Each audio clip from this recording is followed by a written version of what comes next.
Good morning. I'm Vincent Kasozi. The Patriotic League of Uganda has kicked off a bid for key positions in the ruling National Resistance Movement Party's top leadership.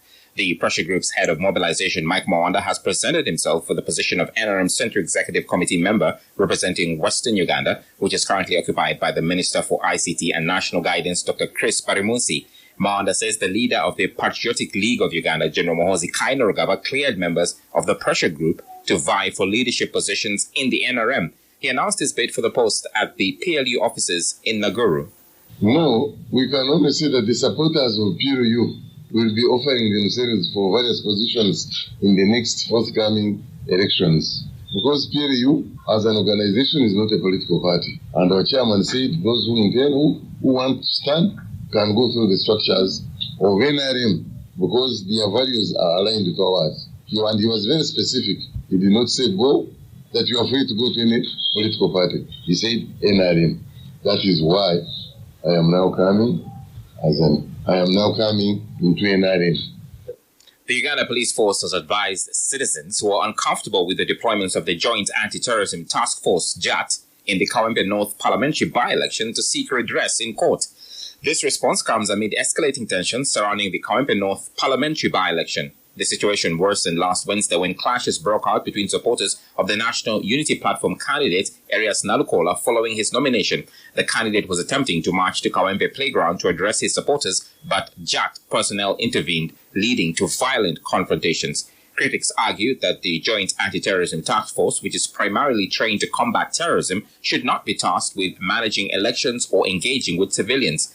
But the police spokesperson Kituma Rosoke, while addressing the media at Naguru, asserted that JAT is a legitimate security entity and can be deployed anywhere. We don't at any one point view you as a protagonist. Not even those rioters. The rioters in our public order management doctrine, they are not our enemies. For our police training, they are momentary opponents. That's why we try as much as possible to limit collateral damage and concentrate mainly on achieving the operational objective. So it was unfortunate, but I will be more comfortable commenting about the investigation on the basis of a concrete fact as to whether it is being done by who and how far.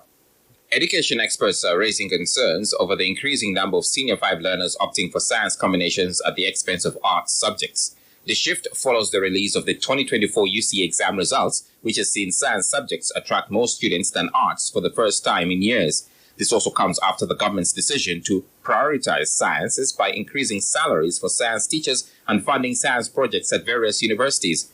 Dr. Goreti Nakabugo, the executive director of Uwezo Uganda, warns that the trend could lead to academic failures due to gaps in the new A-level curriculum and the shortage of science teachers nationwide. Where the challenge comes in is that they're actually going into this because of the opportunities that they see, which would be a disaster. The other issue is how sciences have been taught in the country. Seriously, the policy was introduced without much preparation. You're talking about the scarcity of teachers, even the actual teaching, because every time they read the exams, there is that comment that students are not able to apply this science to solving real problems. Even if we have an influx of these students without improving how science is taught, again, the country may not benefit. She also cautions that the growing preference for sciences may have long-term consequences for the humanities sector. And that also spills into the employment space. So if we are only producing, maybe largely producing students who have qualified in science-based disciplines, what about other sectors which require qualifications in humanities and so on? So in the long term, this is going to have, I think, greater impact. The employment of teachers, but also the actual employment, some sectors might be affected. The Speaker of Parliament, Anita Among, has called on State Minister for Gender and Culture, Peace Mutuuzo, to popularize the Succession Act to ensure its effective enforcement. Speaking at the Second Women's Parliament under the theme Consolidating Women's Social and Economic Transformation in Uganda, Among emphasized the importance of enacting and promoting gender-sensitive policies and laws like the Succession Act, which directly benefit women and children.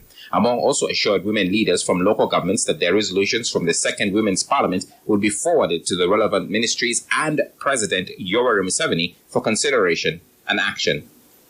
the women are not really suffering a lot because of that act. And what I want to request, Honorable Mutuuzo, gender, make sure that that act, people get to know what is in the act, because the majority of the people don't know. So we need to create awareness of the act. There may be some challenges in the implementation, but the intention of the act is very good. We can always work together to eliminate any existing barriers to accessibility and utilization of the prevailing intervention.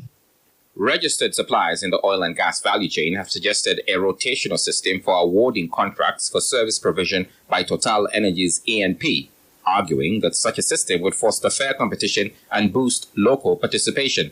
The proposals come in response to complaints from some suppliers who, despite being listed in the government-managed National Suppliers Database, have been unable to secure business from Total Energy's E&P for nearly 3 years.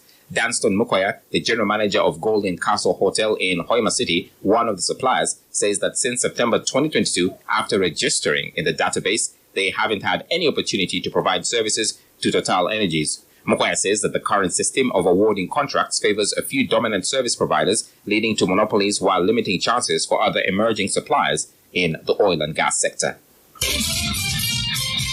That was the news on 88.2 SANU FM.